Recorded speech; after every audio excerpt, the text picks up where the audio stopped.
Everybody Hates Rand is a Wheel of Time podcast that will contain spoilers for all 14 books. So if you're anti-spoiler, pause this, read all 14 books, and come back.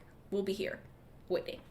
Our title is a joke and is meant to be taken as such. In the context of this podcast, everybody refers to us and our cat. You are free to feel however you want about Rand, who is a fictional character. Don't DM us. The world is a mess, Dark One stretching out his hand. The dragon's reborn, the fire's been fanned, but everybody hates Rand. Everybody hates Rand. Everybody hates Rand. This is Everybody Hates Rand, your friendly neighborhood Wheel of Time podcast. I am Sally Goodger. I'm Emily Jushaw. Yep. We had to read 3 chapters, which was to get us through until, next week. I think we flip over to Rand and Min, which will be really insufferable, but, we just had to get through this block in Solidar. But a real range of emotions for me in this one, because we have, I think, one of Matt's worst patriarchal moments in the series. But then it's followed by, Tom, one of the most patriarchal characters, giving a really bizarre victim-blamey story. But the moral of the story is a good one. He says to Matt, you need to just let the women do what they are going to do and allow them to make their own decisions and just help them. And so that's good, but the source of it is horrific. Yeah, and I mean, it also doesn't, it's good objectively, but in context it has this, women are stupid and they don't ever know what they actually want and they're a bunch of liars and they're super stubborn and you're never going to make them change their mind, so you just need to go along with it and help them the best you can. Because if you don't, then they'll probably die of their own stupidity. Yeah. That's what the whole conversation feels like to me. Yeah. I feel like I can't be happy that Tom is just let them do what they want. They can make their own choices. Because he's women make their own choices and they make bad ones. And we are strong, intelligent men, and so we just need to guide them through life. But you can't get too in their face about it or they'll be mad at you. So you just have to do it in secret. Yeah, and there's nothing worse to a man, apparently, than a woman being mad at him. Yeah. It's they cannot bear it. And it's it's not fun to have people be mad at you, but you act like you're literally being tortured. Like someone is shoving bamboo shoots up your fingernails. Oh, why would you say that? That's how they behave. Matt's stint in Solidar just starts on this terrible note, but then it ends on a high note, because, there's that lovely scene where he gets his entire army to kneel to Egg, which is a very lovely moment in their friendship, I guess, yet it is really colored by the fact that let's just get into it. So, we start, as we usually do, with Matt being sweaty. He's just constantly sweaty. Edwin describes him as looking poleaxed and sweaty, which is one of Robert Jordan's finer lines, yeah. I would argue. The Band of the Red Hand has been slogging through random uninhabited forest for 3 days. Matt is just delaying them because he doesn't actually want to get to Solidar. He's fuck this.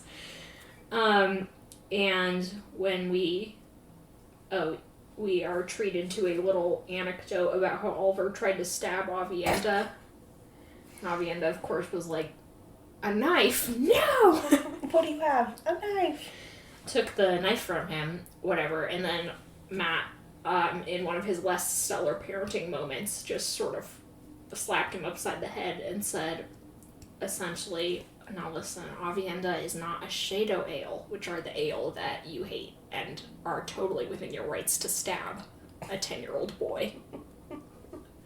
Like, instead of being like, perhaps, on a child psychology level, the correct response for you to deal with the trauma of your father's murder and your mother's subsequent death is not to commit hate crimes, but to process that in a healthy way. No, he's just like, don't stab Avienda. She's not Shado ale. In here, I will make a point of pointing out which ale you can stab in the future. That okay? one, Oliver, go after him. Yeah. It's like, Matt, shut up. Matt, no, it's bad. And then later Avienda's like, I don't know if Oliver should be spending so much time with your army. And Matt's like, women always have to criticize the way I'm raising my 10-year-old son in the midst of a literal army. Who I met 2 weeks ago. Stupid. Matt's scouts, led by Vannon, or most of his scouts, come back and are like, hey, Solidar's like 10 miles away. Some warders jumped out and snagged 2 of our guys. And Vannon's like, you know how the Dragon Reborn told you there were maybe going to be 50 Aes Sedai? I counted like 400. And Matt's like, great. Cool. Matt's like, awesome. Vannon's like, and also there is an army twice the size of our army, which can't even imagine Bryn's recruiting methods to have gotten it this big, this quick. He's like, they also have an army, so we've got problems. And Matt's like, great. Well, there goes Rand's entire idiotic strategy, which was idiotic enough to begin with, but now has been proven to be totally moronic, so... Almost like you shouldn't rush into situations without complete information. Yeah. Oh my god. It's almost like this was the stupidest plot point possible. Yeah. Matt's like, okay, Talmanes, you're in charge, I guess, and just start, like, building defenses, mostly to communicate that we're not intending to attack anyone, and I and Vannon and a few others are gonna head into town with Avienda, who's already headed that way. So they start going towards Salidar. Yeah, Avienda and Matt have that lethal conversation about Oliver. But they get to Salidar, and everyone's like, what the fuck? He does Sebergy off in the distance, and I'm like, she looks familiar to me, but I don't know why or how. So anyway, he like makes eye contact with Brigitte, and then she disappears, and he's like, Then they get to, he asks an Aes Sedai to help them, and she takes them to the little tower. Immediately a bunch of women swarm Avienda to try and initiate her into their cult. They're like, Scientology, have you heard of it? And, what's her name? Nicola. Well, Anaya brings Nicola and is like, now tell me again what you see. And Nicola's like, very annoyingly, he does glow. And Anaya's like, that's so great, that's your first talent, you can see Taviran. And Matt's like, could you not spread that info around? I'd rather she like gets up with her loudspeaker. This boy's important. Matt's like, ew. Matt's like, oh, that's my least favorite thing to be said about me. How dare you restrict my mobility in this way? He also vaguely remembers Anaya, and it's just like, so then Nynaeve appears, and is like, Matt, what the fuck are you doing here? I hope you don't have anything to do with this army of Dragonsworn that's about to descend on us. He says, actually, I'm in command. She's like, what? She's like, why do things have to happen with you? Why do you have to be alive?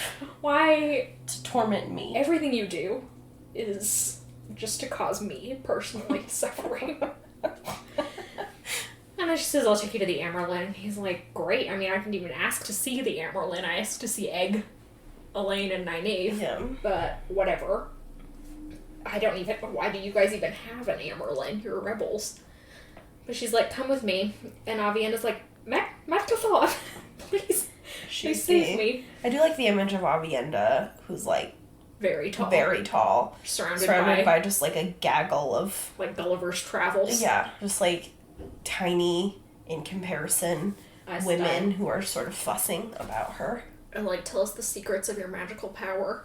And she's like, mm-hmm. And Matt at this point thinks that she's going to stab Elaine over Rand. I mean, admittedly, Avienda has been ominously sharpening her knife throughout their entire ride. So, like... like, there's partly some of Matt's racism to blame there. Yeah, for sure. But also, like, yeah, she has just been sharpening her knife every time there's a pause in the conversation. So Matt's like, like, you're right. Matt does have a lot of racism and xenophobia towards everybody who isn't himself.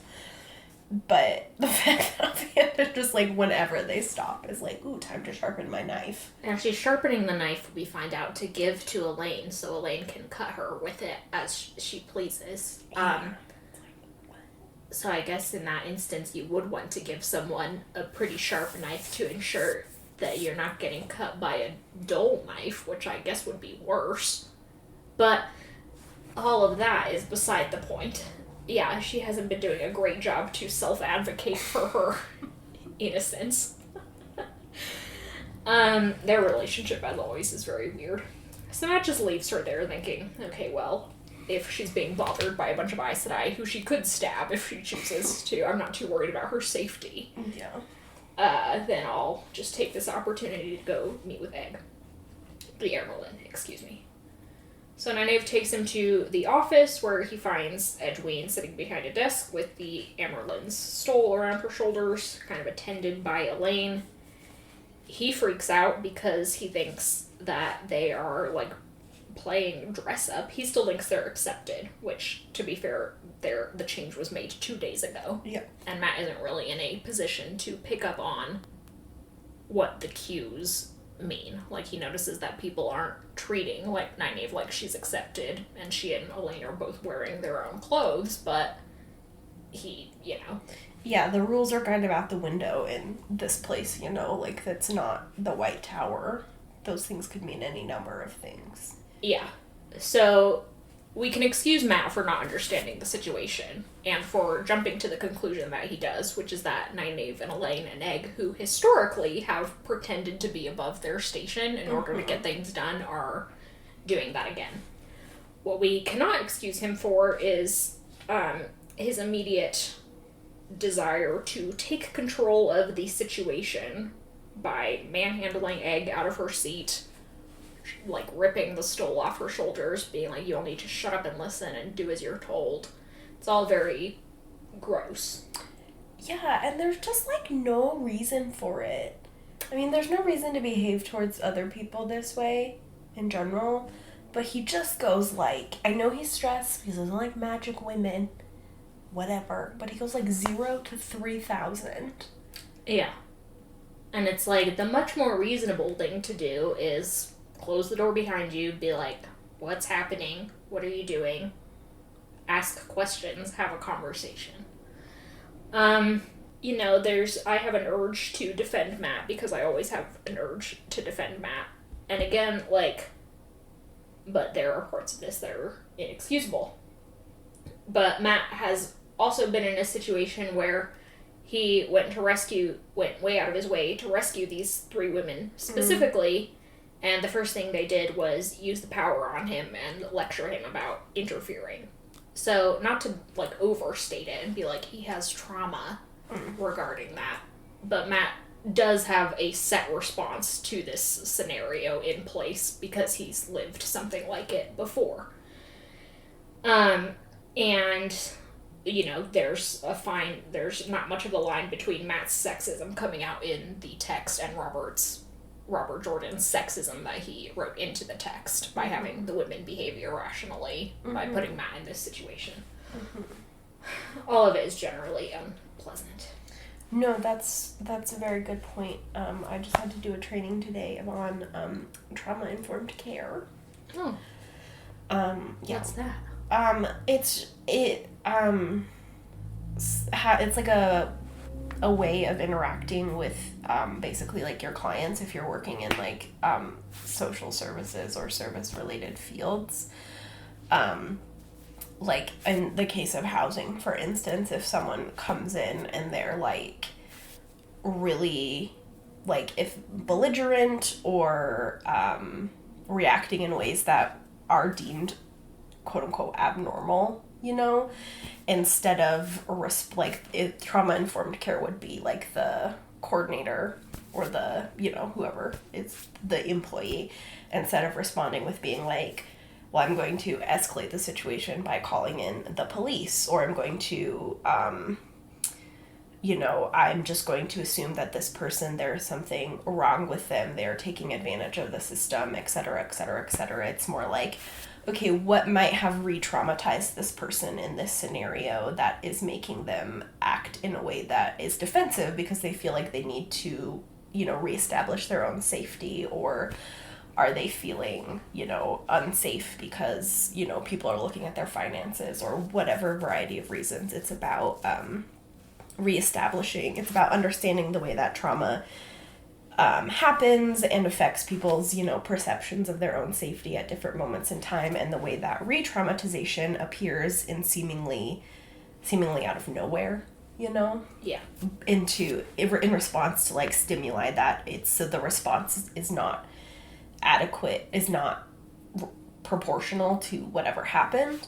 And so trauma-informed care is about just like, okay, how can we reestablish safety for this person? How can we, you know, help them feel like they have more control and more dignity, et cetera, et cetera. That was probably a really bad example. No, a you're really so bad smart. explanation of it. It was really interesting training. Not that I work with, I don't really do client-facing things, but it was like really interesting to learn about. And so I say all of this because like that's a really interesting point about the way that, and I also don't want to jump into EHR's habitual defense of Matt because he is responding poorly in this scene, obviously, but there is an interesting way, particularly Matt as perhaps one of our most traumatized characters, repeatedly going through very intense traumas on like, especially on an interpersonal level. Like we see in this instance, like Elaine and Egg immediately try to channel against Matt and like use the power to restrain him and basically like put him in his place. And that's a form of abuse, honestly. You know, they like to physically manhandle him with the power. And so the way that he might be re-traumatized and so responding disproportionately.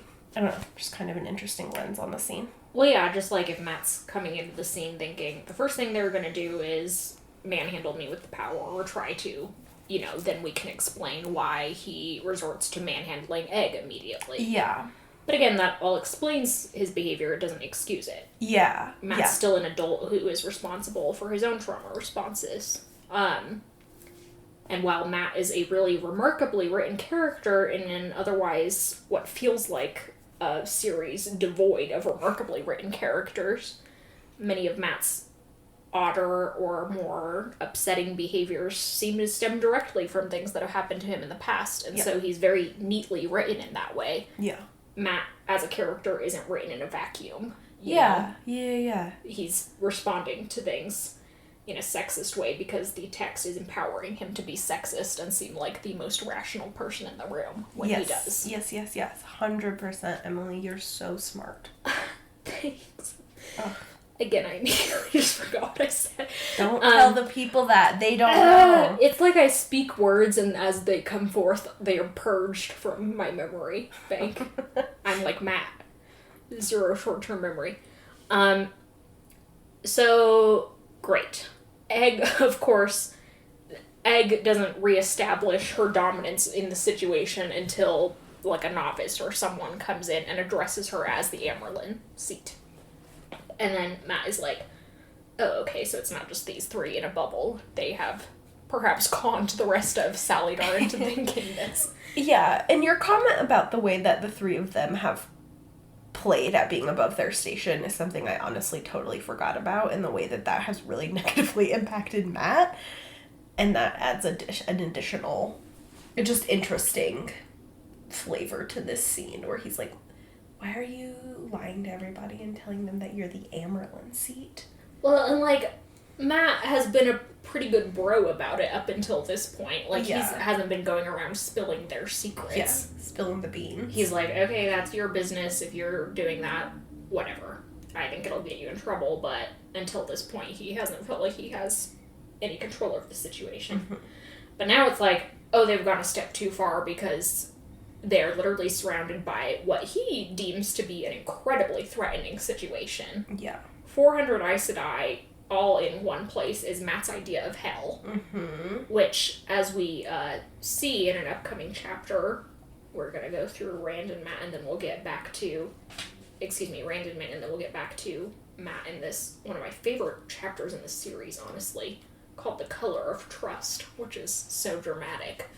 But we see the start of how Matt is not just, doesn't just feel manipulated by Aes Sedai generally the way kind of everyone does, but we have women going out of their way to be like, you should be my warder, or to, hit on him, or just generally things like that make him uncomfortable. So anyway, again, all of this is great establishing why Matt's doing what he's doing. But beside the point. Yeah.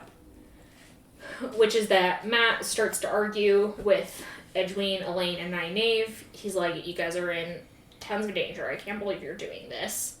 You're a bunch of idiots. But all of it's fine because apparently you, Egg, who were in Kyrian until 2 weeks ago, have rediscovered traveling. Mm-hmm. That's great. You can open a gateway and get us all straight to Caemlyn. And Egg's like, we're not going to Caemlyn. Like, I actually am the Amerlin seat here, so we're doing what we're doing. What are you doing? And he's like, well, I have been sent here by Rand, and he wants you guys to go to Caemlyn. And, like, he wants to talk to the Aes Sedai, you guys. Specifically, he wants Elaine in Caemlyn. And he doesn't do a great job of advocating for Rand here. And in his defense, who would? Yeah. Rand has made a series of totally irrational decisions that put him at risk. Mm-hmm. But, like, if Matt were a diplomat, he would probably present this a little differently. Yeah, Rand did not make the best choice of ambassador here. Yeah, like, seriously. Again, Rand could have sent literally anyone. He can teleport. Literally anyone, and he sent Matt, world's least, like, most unfortunate communicator. Yeah. Like, Matt's communication skills, he's just rolling zeros. Yeah. Persuasion checks. Not one. Matt's stats sheet somehow... How does he have, like, 0 charisma? But when it comes to seducing people, does a really remarkable job. He's added a new category, which is seduction, which is different than charisma and persuasion. And he's maxed out there somehow, even though he's so sweaty. He's just got he's got a rogue character stats, max dex, max intelligence, generally speaking. Everything else, single digits. So, what he says doesn't do anything to make the women feel less threatened. And we've already belabored the point that Elaine should be jumping at any opportunity to go to Caemlyn. But they're like, actually, we're going to Abu Dar. Or I don't even think they say that to him yet. Their conversation is a little convoluted, especially because Nynaeve then literally... Kicks him in the butt. And then he is like, I will use my superior height and the fact that you cannot channel in self-defense to physically threaten you. So just a really great abuse cycle going on in this particular room. Mm-hmm. Edwene pretty quickly threatens Matt by saying, listen, you're at the head of an army of Dragonsworn. And Matt is like, they're not technically Dragonsworn. Look at me. I am in charge, and I like the Dragon Reborn the least of anyone. And she's like, yeah, but you're moving around in charge of an army that Rand sent here. So by most reasonable definitions, you are Dragonsworn, and our army doesn't like Dragonsworn. So basically being like, you're caught because I can hurt your army. Yeah, I have the bigger army, and they listen to me. Yeah. Allegedly. Yeah. Matt's like, that's pretty fucking rude. What did Tom and his do to deserve this? He's like, several of my boyfriends are back in that camp. And my 10-year-old son. And my 10-year-old son, who, Avienda's right, he probably shouldn't be there, but... He did almost try to stab Avienda. And Egg's like, where did this conversation... What are you talking about? Get off track. All the words you are saying. It's like you're having a stroke. But he's like, listen, he's just like, you gotta go to Rand. He can help you with whatever is going on. And she's like, no, this isn't Rand's affair, essentially. Which is reasonable enough to be like, I don't want Rand, world tyrant, to have his dirty little fingers in every pie. Yeah. So I'm gonna keep the White Tower out of his hair. But he's like, fine, I'm leaving. I'll come back and talk to you when you're ready to be reasonable. Which is basically the the most dignified way of saying, I can't see a way to win this argument, so I'm leaving. I'm leaving. Exit stage left. Exit pursued by a bear. So... I wish there was a bear. Yeah, that would make everything more interesting. Just like a little black bear. He flees, and Edwin is like, alright, here is actually my plan revolving around Matt. We can use him to motivate, like, his army's presence, to motivate the Hall and Shiriam and everyone to actually start moving toward the White Tower, which we've already started laying the groundwork for. Mm-hmm. Meanwhile, Matt himself can accompany you guys to Abu Dar as, like, a bodyguard, because clearly he's not going to let Elaine out of his sight. Yeah. And Elaine's like, that's a great idea, because I really want to study his terangrial. Zero interest in Matt himself. And Ainea's like, that's a terrible idea, because Matt is, the least compliant person we have ever met. He is not, what the phrase she says is, something about, he'll poke a stick through the spokes just for fun. Mm-hmm. Like, he will throw us off track if he can get a sense for the track we're trying for. Mm-hmm. Just to see things go awry. Which is maybe over-crediting Matt his trickster persona and under-crediting him for being a tactical genius. Although these women haven't particularly had any exposure to that. Yeah. But Matt's not an idiot with reason. Within reason, he's willing to cooperate with things. Mm-hmm. The problem is that this plan to go to Abu Dar is not at all a reasonable one. It really is such a dumb plan. Like, send the Aes Sedai that are already there to look for the Bowl of the Winds. Yeah. Like, doesn't have to be Elaine and Nynaeve. Whatever. So then, Shiriam enters to talk to Egg, and Elaine and Nynaeve depart. Shiriam's like, what is going on with your good friend Matt? And Egg's like, well, unfortunately, he's in charge of an army, so that's a plot twist none of us were anticipating. But she just uses like she said she would, she uses Matt's army as a potential threat to get Shiriam to be like, well, I guess we have no choice but to head north toward the White Tower. Yeah. And Egg's like, my plans are coming along swimmingly. Yeah. Again, she's the perfect politician. She is just such a great manipulator. Oh, we do get a little point here about how now that traveling has been reintroduced, a lot of Aes Sedai were like, well, great, we should travel into the White Tower and steal the Oath Rod and a bunch of other shit. This is a plan I support, actually. It's just, it's Robert Jordan's way of being like, okay, now I do know that now that teleportation is a thing, some things are obviously possible, but here's my convoluted reason for them not happening. Yeah. Which is that the Aes Sedai are like, well, if we get caught, then they could figure out traveling. Which, yeah, they could, and then our advantage would be lost. You never use this advantage. Yeah.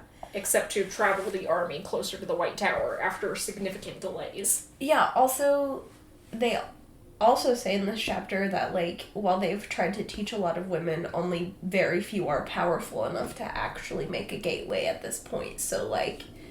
The chances that the person guarding the Terangriel storeroom is going to be one of the, 10% of women who can make a gateway is pretty slim. Yeah, those are pretty good odds, and it would be so funny.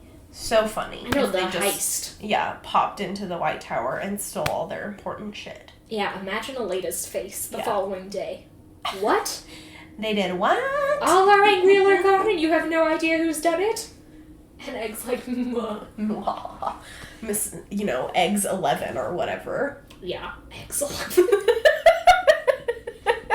No, Eggs dozen. Eggs dozen! Ah, damn it! Could have been so good, but Robert Jordan just threw every interesting and creative solution to problems right out the window. That's how you could get Matt involved. Yeah. Matt, we're gonna steal a bunch of shit from the White Tower. I've been dying to do a heist. Yeah, and Matt's like, fuck yeah, me and all my 6 boyfriends are in. Love heists.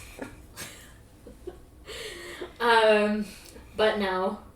Robert Jordan decided to introduce teleportation, but make it as boring as possible. Yeah. No fun will be had with my teleportation powers, says Robert Jordan.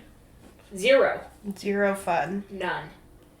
We then cut over to chapter 3 of 3 in this section, where, again, we have Matt's conversation with Tom. Matt has just delivered the letter that Rand gave to him to give to Tom from Moiraine.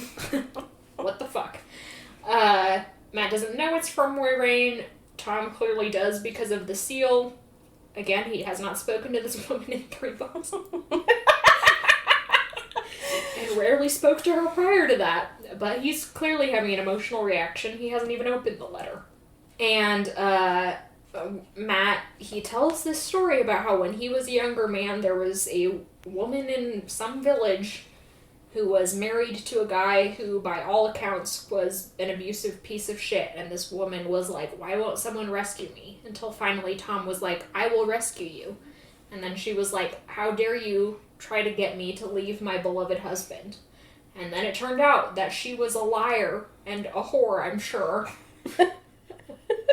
Because everyone said actually she was the abusive one in the relationship. She was a lying skank. Women and are probably evil. ugly, too. And probably ugly.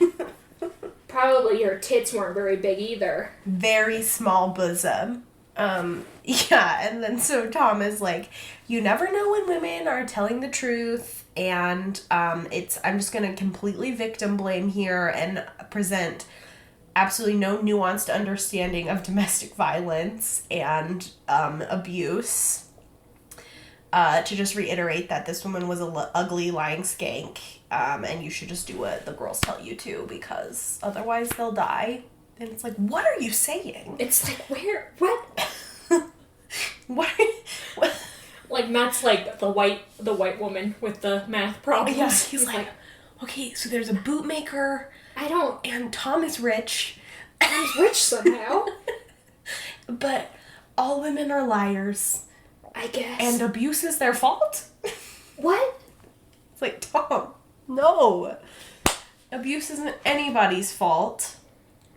Tom does dispense the information that he's like, listen, do you know Elaine and Nynaeve are going to Abu Dar in a couple days? And Julian and I are going with them. And that's like, well, that seems like pretty fucking relevant information that no one told me. I mean, great. You have to help me, Tom. Get them away from here. And Tom's like, no. They're gonna do what they're gonna do. And they've got this...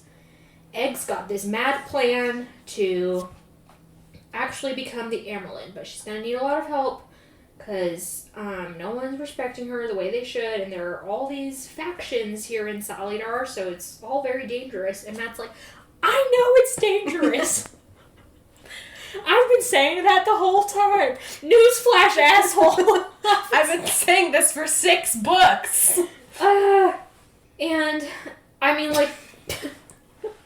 like, any of the surrounding context, Tom saying, "Have you ever thought of helping them do what they want instead of what you want?" is a good line. It's a great line. Yes, Matt, have you ever thought of that? But surrounded by Tom's absurd story about the lying whore Laritha. Laritha? It sounds like Larissa with a lisp.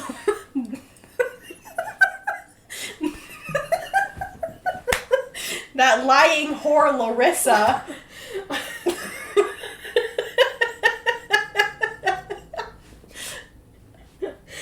But surrounded by all that, it's, what the fuck? So we have one nugget of actual feminism buried in text in a chapter that is deeply misogynistic. And all of this ends with Matt in exasperation going, "Who's the letter from, Tom? Another woman you rescued, or did you leave her where she could get her head cut off?" And Tom goes, "I left her." And, walks away, as though he could have saved Moiraine from Lanfear, one of the Forsaken. Yeah. And Matt's like, "I don't even know what you're talking about." I was like, what are you saying? Everyone here is nuts. Tom is virtually walking through his My Chemical Romance music video. Mm-hmm. And Matt's over here trapped in his perpetual Britney Spears music video. What's happening? Why is there so much cognitive dissonance constantly? So Matt goes and finds his guys, and under the guise of inspecting Pips, gets Vannon to be like, could you go tell Talmadge what the fuck is going on and to not, mount a rescue operation for me? Yeah. And Vannon's like, "Yeah, sure, I'll be back."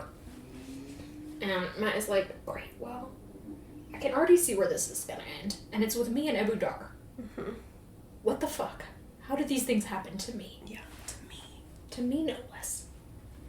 We then switch over to Elaine, who locates Avienda, who is acting oddly. She's never even seen Avienda outside of her, warrior lady outfit. But, first she sees Brigitte, who's like, "Hey, did you know that they're actually sending Vandine and Adelius to Ebu Dar with you guys?" And Elaine's like, "Great, we're being babysat. By the way, can I please tell Egg who you are?" And Brigitte's like, "No." And Elaine's like, "Why?" She already knows, essentially. And Brigitte's like, "Well, I just don't want everyone thinking that I'm some hero, so if they need, a giant slayer, they'll send me when I'm really just a normal person like everyone else." And Elaine's like, "I mean, Egg's not gonna ask you to do that shit." And Brigitte's like,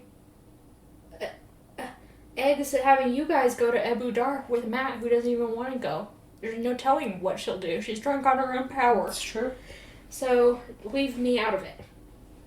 And Elaine's like, "Ugh, fine, unreasonable, male-coded warders."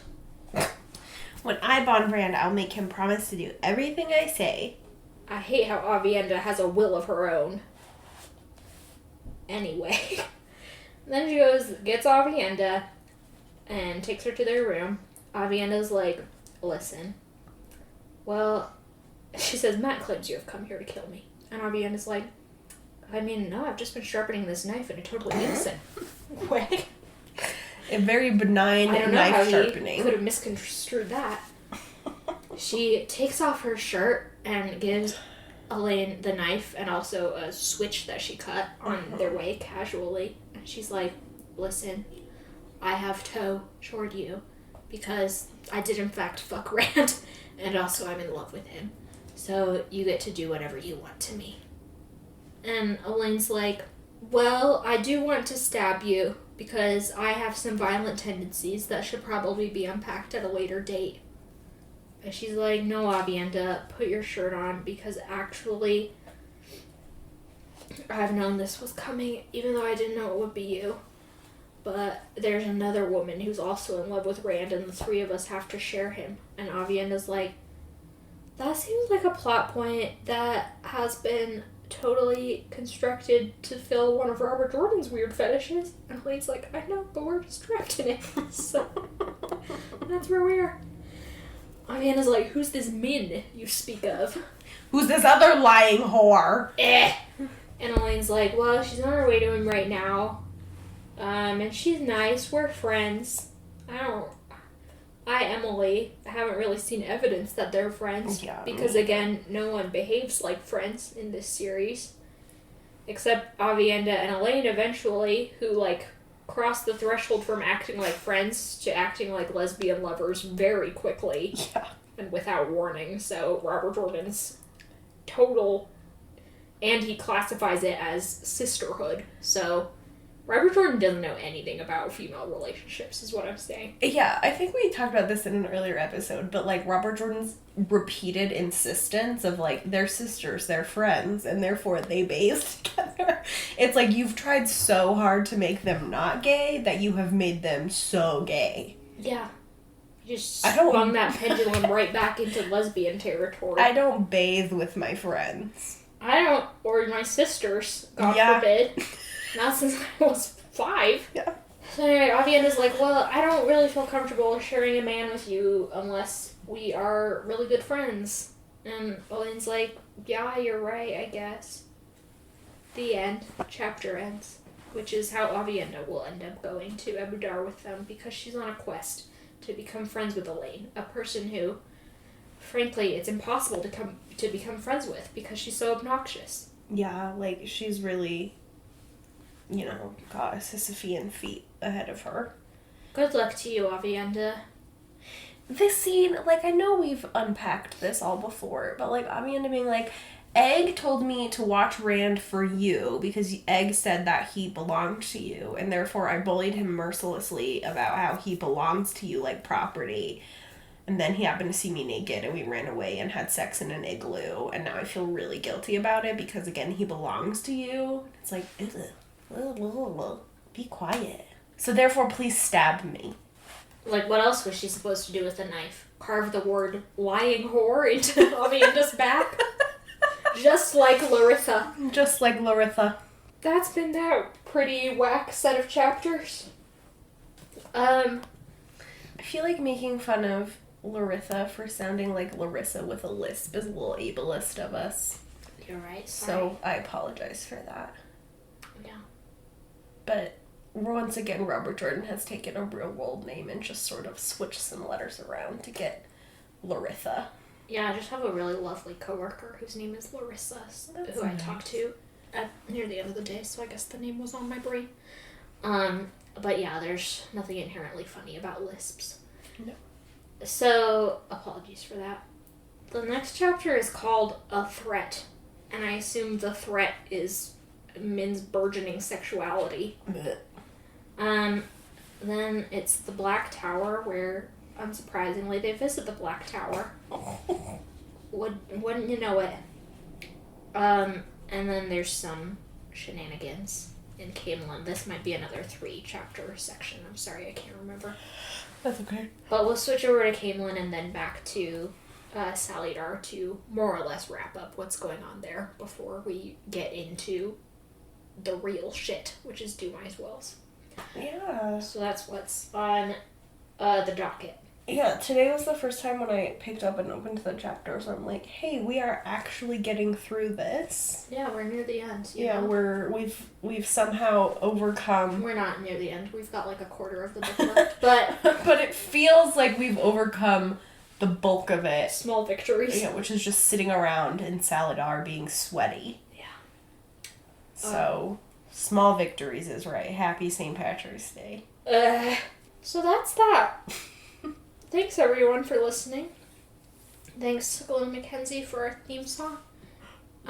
Thank you to our patrons on Patreon and on everyone else.